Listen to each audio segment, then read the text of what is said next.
The sacred city of Mecca, the holiest site in Islam, has been swallowed by raging floodwaters in 2025.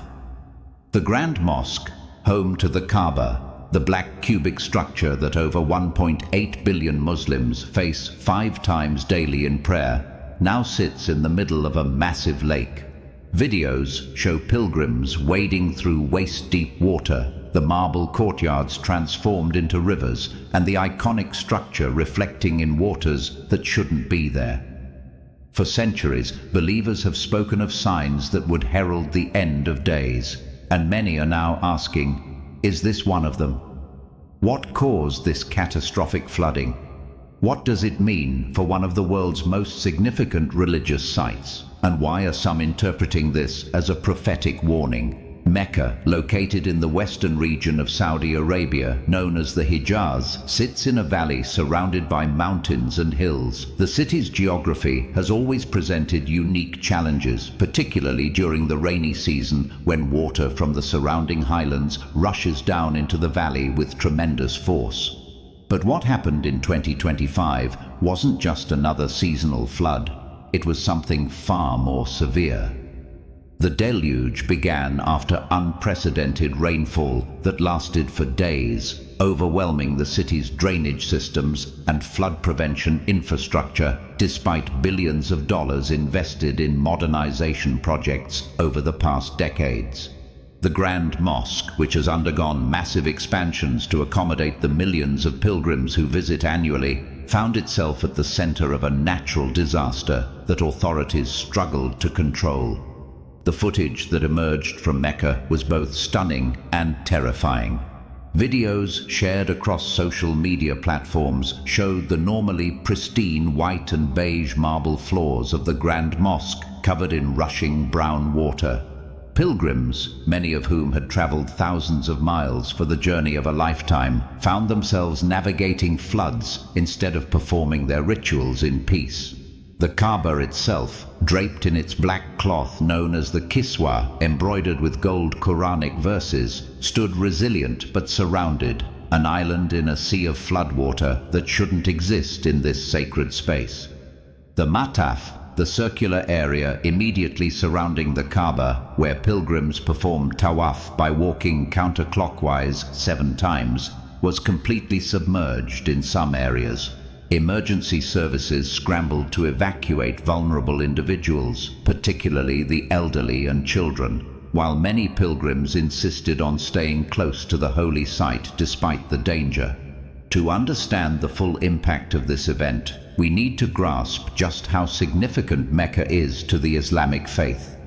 Muslims believe that the Kaaba was originally built by the Prophet Ibrahim, known as Abraham in Judeo-Christian tradition, and his son Ismail, or Ishmael, as the first house of worship dedicated to the one God. Over the centuries, it became a site of pilgrimage, and when Islam emerged in the 7th century CE, the Prophet Muhammad cleansed it of idols and rededicated it to monotheistic worship. Every able-bodied Muslim who has the financial means is required to perform Hajj, the pilgrimage to Mecca, at least once in their lifetime, one of the 5 pillars of Islam. Additionally, Muslims around the world face toward the Kaaba, known as the Qibla direction, during their 5 daily prayers. The city itself is so sacred that only Muslims are permitted to enter, and the spiritual magnitude of any event occurring there reverberates throughout the global Muslim community of nearly 2 billion people.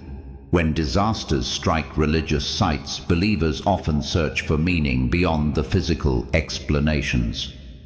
In Islamic eschatology, the study of end times, there are numerous signs mentioned in hadith literature, which consists of recorded sayings and actions of Prophet Muhammad that are believed to precede the Day of Judgment. These signs are typically divided into minor signs and major signs. Minor signs include moral decay, widespread dishonesty, the prevalence of interest-based banking, the spread of knowledge followed by ignorance, and natural disasters increasing in frequency and intensity. Major signs include more dramatic events such as the appearance of the Mahdi, a messianic figure who will restore justice, the return of Jesus, the emergence of the Dajjal or Antichrist figure, the rising of the sun from the west, and various cataclysmic events. While flooding of Mecca isn't explicitly mentioned as one of the major signs, some scholars and believers point to prophetic traditions that speak of unusual events occurring in the Holy Lands as indicators that humanity is moving closer to the end times. One particular hadith that has been circulating widely since the flooding references a prophecy about the Day of Judgment not coming until certain conditions are met. Among various signs mentioned in different narrations are references to changes in the Arabian Peninsula, including it becoming green again with rivers and chaos in the Holy Lands. Some interpretations suggest that extreme weather events in sacred locations could be divine warnings for humanity to return to righteousness and prepare for accountability. However, Islamic scholars emphasize the importance of not jumping to conclusions or spreading fear without proper knowledge. They remind believers that while recognizing signs is part of faith, creating panic or making definitive declarations about when the end times will occur goes against Islamic teachings, as the exact timing is known only to God. The Prophet Muhammad himself stated that he did not know when the hour would come, and anyone claiming to know the precise time is speaking without knowledge. The flooding also raises serious questions about climate change and its impact on religious sites worldwide. Saudi Arabia, like much of the Arabian Peninsula, has experienced increasingly erratic weather patterns in recent years. Traditionally one of the driest regions on Earth, the area has seen unusual rainfall events that scientists link to global climate disruption. The warming of the Red Sea and changes in atmospheric patterns have created conditions where extreme rainfall events that were once considered once-in-a-century occurrences are now happening with alarming frequency. In 2009, Jeddah, the major city closest to Mecca, experienced catastrophic flooding that killed over 120 people and exposed serious infrastructure deficiencies. Since then, Saudi authorities have invested heavily in flood prevention measures, including massive drainage projects, early warning systems, and structural improvements to the Grand Mosque complex. Yet, despite these efforts, the 2025 flooding demonstrated that nature can still overwhelm even the most sophisticated human preparations. The Saudi government's response to the crisis was swift, but revealed the enormous challenges of protecting such a significant site. Emergency services, including civil defense teams and medical personnel, were deployed immediately to assist pilgrims and residents. Temporary shelters were established, and authorities worked around the clock to pump water out of the Grand Mosque and surrounding areas. The Ministry of Hajj and Umrah issued statements reassuring the global Muslim community that the Kaaba itself remained structurally sound and that services would resume as quickly as possible. However, critics pointed out that despite decades of expansion projects costing billions of dollars, the fundamental issue of Mecca's vulnerable geography hadn't been adequately addressed. The city sits in a natural basin where water naturally collects, and the surrounding development has created impermeable surfaces that prevent water absorption, exacerbating flood risks. Some engineers and urban planners have called for more radical solutions, including massive underground water storage and diversion systems. But implementing such projects in and around the Grand Mosque presents enormous logistical, financial, and religious sensitivity challenges. The reaction from the global Muslim community was one of shock, grief, and deep spiritual reflection. Social media platforms were flooded with videos, prayers, and discussions about the meaning of these events. Many Muslims shared emotional responses, with some crying as they watched the holy site they had visited or dreamed of visiting now underwater. Prayer circles formed in mosques worldwide, with communities coming together to ask for divine protection of the holy sites and for the safety of those in Mecca. Islamic scholars took to television, radio, and online platforms to address the theological implications, with most emphasizing that while believers should take such events seriously as potential reminders from God, they should respond with increased devotion, charity, and righteous action rather than with fear and despair. Some pointed out that tests and trials, including natural disasters, are part of the Islamic worldview, and that how believers respond to such challenges is more important than the events themselves. Throughout Islamic history, Mecca and the Kaaba have faced various threats and challenges. In 683 CE, during a siege, the Kaaba was damaged by fire and catapults. In 930 CE, the Karmatians, a radical sect, attacked Mecca during the Hajj season, massacred pilgrims, and even stole the Black Stone, the sacred rock set into the eastern corner of the Kaaba, holding it for ransom for over 20 years. In 1979, the Grand Mosque was seized by armed militants who held it for 2 weeks before Saudi and French special forces retook the site in a bloody confrontation that left hundreds dead. Floods have also struck before, though perhaps none as visually dramatic as the 2025 event, with notable flooding in 1941 and more recently in 2015. Each time, the site has been restored and pilgrimage has resumed, reinforcing the belief among Muslims that the Kaaba and Mecca are under divine protection, even when facing trials. This historical perspective helps contextualize the current flooding, not as unprecedented in terms of challenges to the holy site, but certainly dramatic in the age of instant global communication and high-definition video documentation. The role of modern technology in shaping perceptions of this event cannot be understated. Decades ago, a flood in Mecca might have been known only to those present and to people in nearby regions, with news spreading slowly through traditional media. Today, videos shot on smartphones reach millions within hours, creating a global conversation and allowing Muslims everywhere to witness what is happening in real time. This immediacy intensifies emotional responses and can amplify both informed religious discourse and misinformation. Fake videos from previous floods or other locations were shared alongside genuine footage, requiring fact-checkers and reliable news sources to verify what was real.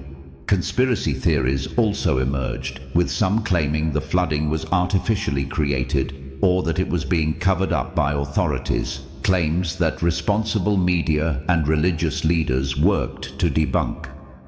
The democratization of information through social media has positive aspects, allowing for unprecedented connection and awareness, but it also requires viewers to be critical consumers of content, verifying sources and avoiding the spread of unconfirmed or false information. Scientists studying climate patterns in the Arabian Peninsula have warned that extreme weather events will likely become more common in the coming decades. Climate models predict that while overall rainfall in the region may not increase dramatically, when rain does come, it will be more intense and concentrated over shorter periods. This pattern is consistent with global climate change trends, where the atmosphere's increased capacity to hold moisture due to warming temperatures leads to more severe precipitation events.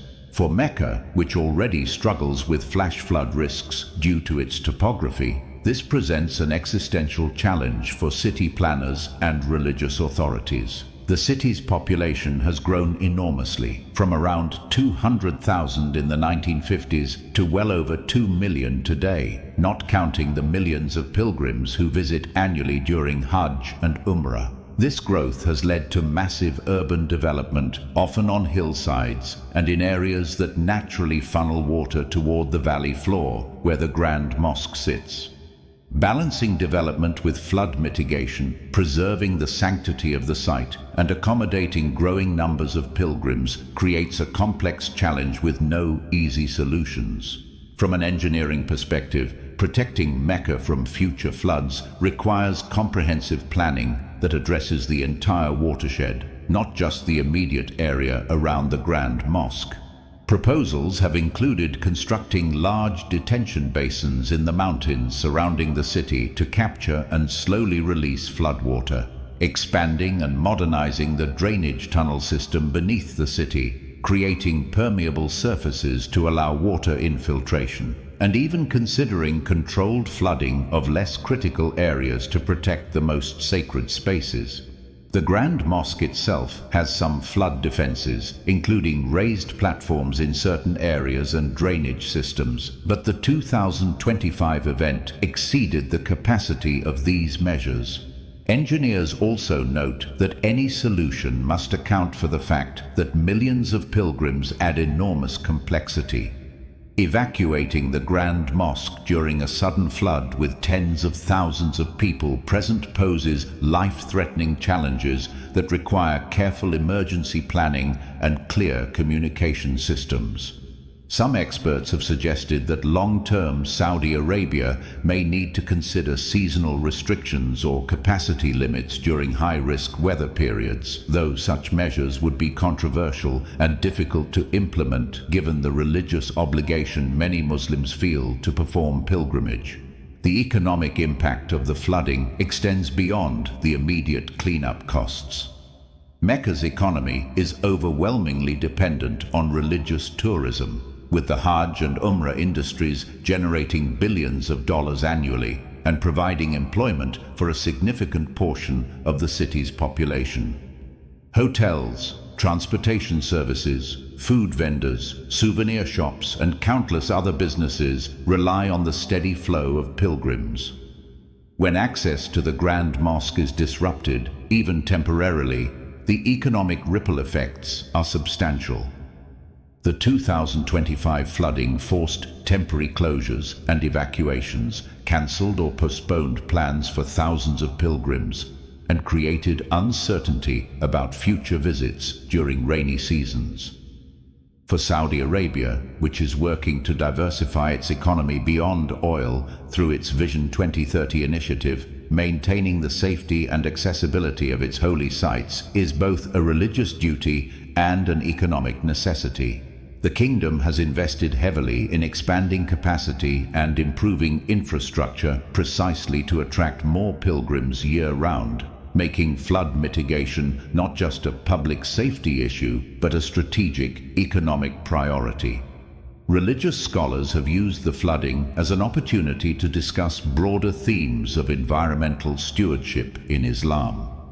Islamic teachings emphasize that humans are stewards or caretakers of the earth, responsible for maintaining balance and not causing corruption or destruction.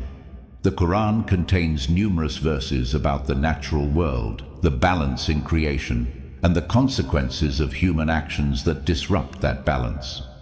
Some contemporary Islamic environmentalists argue that climate change and the extreme weather events it produces represent a crisis of stewardship. Humanity has failed in its responsibility to care for creation, and events like the Mecca flooding should serve as wake-up calls.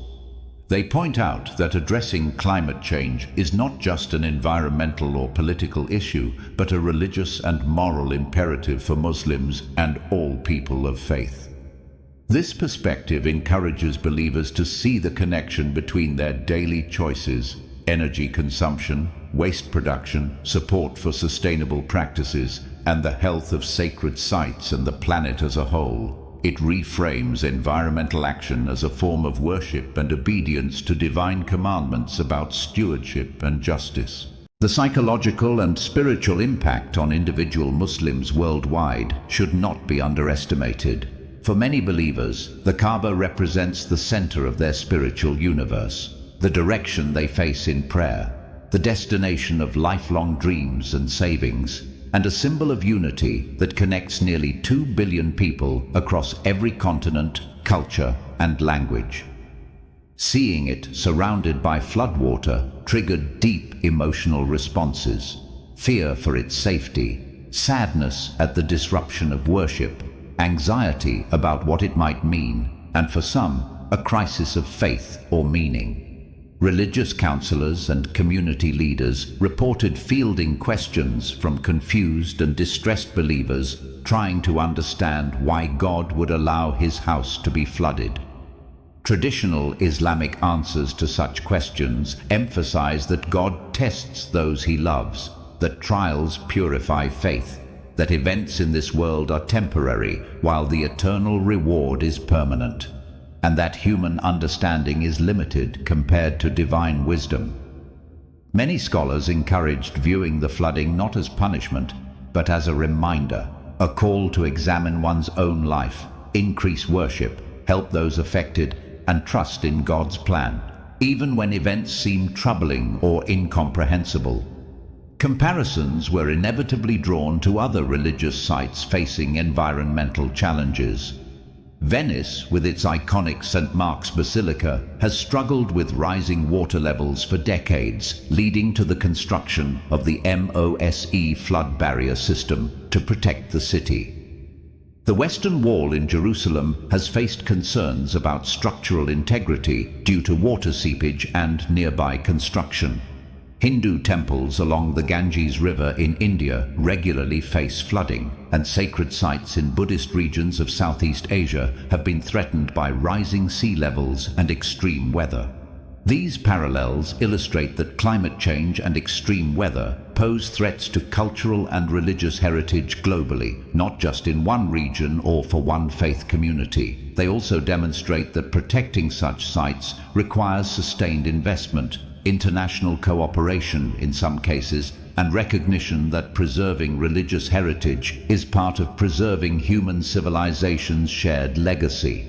Some interfaith organizations have called for greater collaboration and knowledge sharing among different faith communities facing similar environmental threats to their sacred spaces, arguing that while religious beliefs differ, the technical and ethical challenges of heritage preservation in a changing climate are universal. Within Saudi Arabia, the flooding reignited debates about development priorities and whether the pace and scale of construction around the Grand Mosque have been appropriate.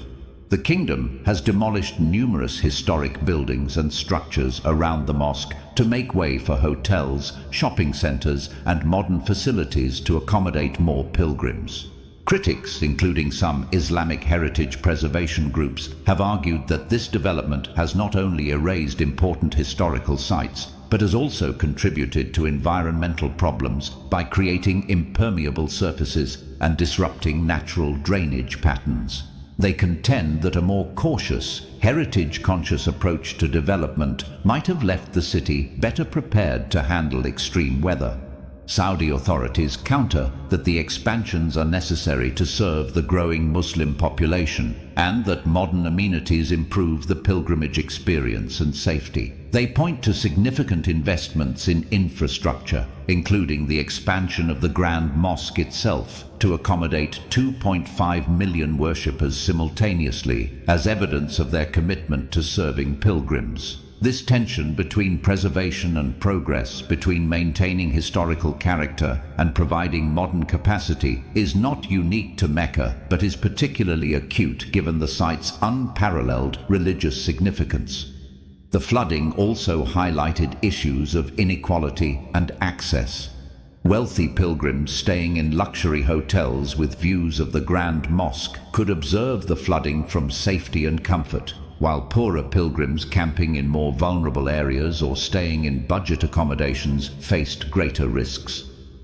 When evacuation orders were issued, those with resources could more easily relocate, purchase alternative accommodations, or even leave the city temporarily, while others had limited options. This reality exists within the broader context of Hajj pilgrimage, where, despite the Islamic ideal of equality before God, famously symbolized by all pilgrims wearing simple white garments, vast economic disparities shape people's experiences. Some pay premium prices for VIP services, expedited processing, and proximity to the holy sites, while others save for decades just to afford the basic journey and endure difficult conditions. Islamic ethicists and activists have called for reforms to make pilgrimage more equitable and to ensure that when disasters strike, vulnerable populations receive adequate protection and support rather than being disproportionately affected. Looking at the specific meteorological conditions that led to the 2025 flooding provides important context. The event was triggered by an unusual atmospheric pattern where a slow-moving weather system stalled over the region, drawing moisture from the Red Sea and the Indian Ocean. Over several days, rainfall totals in some areas exceeded what would normally be expected in an entire year, with some measurements suggesting 200 to 300 millimeters of rain fell in less than 72 hours. The intensity was such that even well-designed drainage systems would have been overwhelmed, and Mecca's infrastructure, despite improvements, simply could not handle the volume. Weather forecasters had issued warnings and authorities had taken precautionary measures, but the severity exceeded predictions. This highlights a critical challenge in managing extreme weather risks. Models can provide probabilities and general warnings, but the precise timing, location, and intensity of such events remain difficult to predict with certainty, making preparedness and rapid response capabilities essential. In the aftermath, questions arose about whether such flooding could have been prevented or its impact significantly reduced. Hydrologists and urban planners who studied the event suggested that while completely preventing flooding in Mecca's geographic setting is likely impossible, better outcomes were achievable. They recommended a multi-layered approach, improved early warning systems with more sophisticated modeling, strategic placement of temporary barriers that could be deployed when floods are imminent, designated emergency routes and higher ground assembly areas clearly marked and drilled with local populations, enhanced drainage capacity with larger underground channels and more powerful pumping stations, natural flood management techniques, including preserving or restoring natural water absorption areas, and regional cooperation, since water management in upstream areas affects downstream flood risk. Implementing such recommendations requires sustained political will, significant financial investment, coordination across multiple government agencies, and acceptance that perfection is unattainable. The goal is not to eliminate all risk, but to minimize harm and ensure rapid, effective response when floods occur. The role of faith and resilience in the face of disaster was on full display in the responses of pilgrims and residents. Videos showed people praying while standing in floodwater, refusing to leave the vicinity of the Kaaba even as conditions deteriorated, and volunteers helping elderly pilgrims to safety while water rushed around them. For many Muslims, the flooding became a test of faith in real time. Do you flee to safety or stay in proximity to the holy site? Do you view this as a catastrophe or as an opportunity to demonstrate trust in God's protection? These are not abstract theological questions, but immediate practical dilemmas that individuals faced in the moment. The overwhelming response was one of patience, which in Islam is considered a virtue to be cultivated, and determination to continue worship despite difficult circumstances. This resilience reflects deep-seated beliefs that being in Mecca, especially during pilgrimage, carries special blessings and divine reward, and that temporary hardships are insignificant compared to the spiritual benefits gained. Such faith-driven responses inspire believers worldwide and reinforce communal identity and values, though authorities also emphasize the importance of following safety instructions and not taking unnecessary risks in the name of devotion. The international dimension of this event cannot be overlooked. Muslims from over 180 countries visit Mecca annually, making it one of the most diverse gatherings on earth. When flooding trapped pilgrims or disrupted plans, it became a diplomatic issue, with embassies and consulates working to account for their citizens, provide assistance, and facilitate communication with families back home. Countries with large Muslim populations, including Indonesia, Pakistan, India, Bangladesh, Turkey, Iran, Nigeria, and Egypt, maintained close contact with Saudi authorities to ensure their nationals' safety. The Organization of Islamic Cooperation, representing 57 member states, issued statements of solidarity and offered support for recovery efforts. This global response demonstrates how Mecca functions not just as a Saudi city, but as a shared Islamic space, with the kingdom bearing responsibility not only to its own citizens, but to the worldwide Muslim community who view access to the holy sites as a religious right. Managing this responsibility requires diplomacy, coordination, and recognition that decisions about Mecca's management have implications far beyond Saudi borders. As the water eventually receded and cleanup operations progressed, attention turned to lessons learned and preparations for future challenges. Saudi authorities commissioned comprehensive reviews of the response, looking at what worked well and what needed improvement. Engineers assessed structural damage to the Grand Mosque and surrounding infrastructure, finding that while the Kaaba itself remained unaffected, some support systems and facilities required repairs or upgrades. Urban planners began developing more robust flood management strategies, recognizing that with climate change, the 2025 event might not be an outlier, but a preview of future challenges. Religious authorities worked on guidance for how to handle pilgrimage during extreme weather, including protocols for evacuations, temporary suspensions of certain rituals if necessary for safety, and alternative worship arrangements. Importantly, there was growing recognition that addressing flood risk in Mecca requires thinking beyond the holy city itself to include watershed management across a large region, cooperation with meteorological services for better forecasting, investment in research and technology, and perhaps most challengingly, accepting that some degree of risk will always exist and focusing on resilience and rapid recovery rather than pursuing the impossible goal of absolute prevention. The flooding of Mecca in 2025 serves as a powerful reminder of humanity's vulnerability despite our technological advances and the enduring power of nature.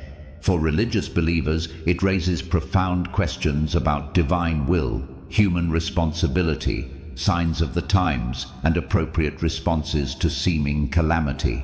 For scientists and policymakers, it underscores the urgent reality of climate change impacts and the necessity of adaptation strategies even in unexpected places. For all people, regardless of faith, it illustrates how climate and environmental changes threaten cultural heritage sites and sacred spaces that anchor human identity and community.